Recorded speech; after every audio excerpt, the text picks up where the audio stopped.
सवाल जिस भगवान से हम पूछते हैं, अगर उस भगवान के दर पर भी घटनाएं हो जाएं तो क्या करें? क्योंकि आस्था पर मलबे कहर वैष्णो देवी माता के दर पर दिखाई पड़ा। जम्मू कश्मीर के रियासी जिले में वैष्णो देवी मार्ग पर 26 अगस्त को भूस्खलन हुई और इसने आस्था को मलबे में तब्दील कर दिया। अर्धकुंवारी के पास इंद्रप्रस्थ भोजनालय के पास भारी बारिश चलते पहाड़ से मलबा पत्थर गिरा।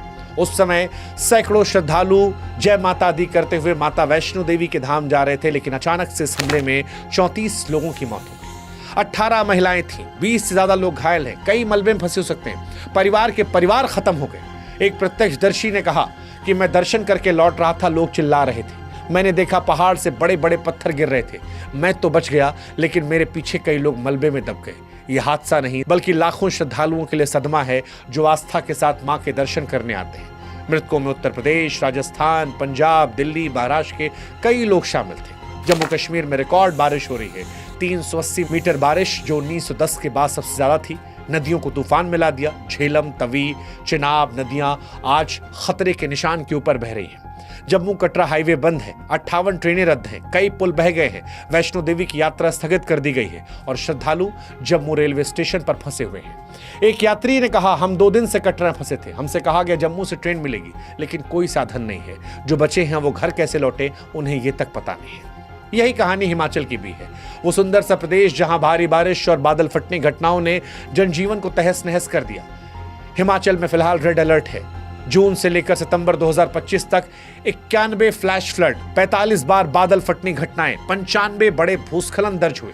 मनाली ले हाईवे बह गया, 666 सड़कें बंद हैं, 4000 से ज्यादा घर नष्ट हो चुके हैं। कुल्लू सबसे ज्यादा प्रभावित है। अगस्त में 1948 के बाद सबसे ज्यादा बारिश हुई है। घर, होटल, परिवार, गांव सब बह रहे हैं, लोग बेघर हैं। मौसम विभाग कह रहा है अभी भी बारिश होगी। राहत बचाव कार्य चल रहे हैं, लेकिन इलाका पहाड़ी है, इसलिए संसाधन पहुंचाना मुश्किल है। कैसे बचेंगे कुछ नहीं पता। जिंदगियां थम गई हैं, प्रकृति अपनी सबसे चरम मार दे रही है।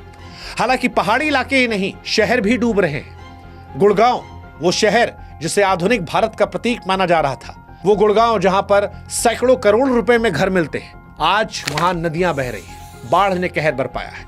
यमुना, हिंडन नदियों का जलस्तर बढ़ने से गुड़गांव जो है वो पानी पानी हो गया है। लोग कह रहे हैं घरों में पानी है, कार सड़कों पर तैर रही है, रात से लोग छतों पर बैठे हैं। खराब ड्रेनेज सिस्टम अतिक्रमण ने शहर को बाढ़ में ढकेल दिया है और चारों तरफ सिर्फ गुड़गांव में तबाही के निशान है। वो गुड़गांव जो आधुनिक भारत का प्रतीक था, आज अपनी दुर्दशा पर रो रहा है। गुड़गांव में वो लोग जो सैकड़ों करोड़ रुपए खर्च कर गए थे, IT हब मान रहे थे, वो आज कह रहे हैं ये कैसा विकास है जिसने विनाश का इंतजाम कर दिया है। सच कहें तो 2025 एक ऐसा साल भरकर उभरा जिसका इतिहास शायद तबाही का साल कहकर याद किया जाएगा। ये साल न केवल प्राकृतिक आपदाओं का गवाह बना, बल्कि मानवता के लिए कठोर सबब बन गया।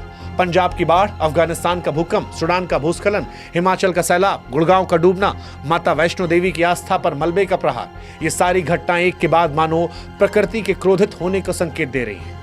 हर घटना ने न सिर्फ जिंदगियां छीनी, बल्कि लाखों लोगों की उम्मीदें, सपने, विश्वास को भी मलबे में तब्दील कर दिया। ये आपदाएं केवल संयोग नहीं है, इसके लिए हम भी जिम्मेदार हैं। वो जलवायु परिवर्तन, जंगलों की कटाई, अवैध खनन, अनियोजित शहरीकरण, बेतहाशा विनाश विकास के नाम पर। वो पंजाब का किसान जिसके खेत अब पानी कब्र बन गए हैं। अफगानिस्तान में गरीब जो युद्ध के बाद प्रकृति की मार से टूटा है। सूडान का ग्रामीण जिसके गांव में सिर्फ एक व्यक्ति जिंदा बचा। वैष्णो देवी का श्रद्धालु जो मां के दर्शन करने की उम्मीद से मलबे में दब गया। ये सारी कहानियां सिर्फ एक सत्य की तरफ इशारा करती हैं कि प्रकृति आज बर्दाश्त नहीं कर रही।